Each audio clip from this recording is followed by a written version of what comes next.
মানুষকে সম্মান বাড়াই দিয়েছে কে? আর জোরে বলেন কে? উমর রাদিয়াল্লাহু তাআলা আনহু যখন খেলাফত পেয়েছিলেন, একদিন নবীজির সাহাবীদেরকে নিয়ে একটা পাহাড়ের নিচ দিয়ে যাচ্ছেন, তখন সমস্ত সাহাবীদেরকে বলতেছে, তোমরা ঘোড়া থেকে উড়ে থেকে নামো। সবাই নামলেন, আবার বললেন উঠো, সবাই উঠলেন। একজন সাহাবী বললেন, ও খলিফাতুল মুসলিমিন ওমর, কোনো কথা বললেন না, ভাষণ দিলেন না, কারণ কি?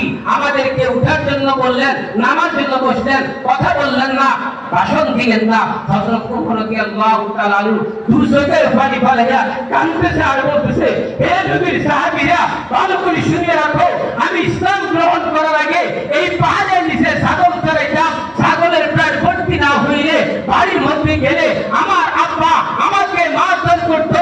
আমি উমর কতবার আমার আব্বার হাতে মার খেয়েছি। যে উমর ছাগল চড়াইতে চাচ্ছেন না, কোরআনের পক্ষে, ইসলামের পক্ষে, নবীর পক্ষে আসার কারণে সে উমর এখন 5 লক্ষ বর্গ মাইল দেশ পরিচালনা করতেছে। সুবহানাল্লাহ। সে ইসলাম চাই কি চাই না? আরো জোরে চাই কি চাই না? দুই হাত উঠাই আবার বলেন, নারায়ে তাকবীর, নারায়ে তাকবীর। হাসরের ময়দানে উমর রাদিয়াল্লাহু তাআলা আনহুর সাথে, আবু বকর রাদিয়াল্লাহু তাআলা আনহুর সাথে, উসমান রাদিয়াল্লাহু তাআলা আনহুর সাথে, আলী রাদিয়াল্লাহু তাআলা আনহুর সাথে হাসরের ময়দানে উঠে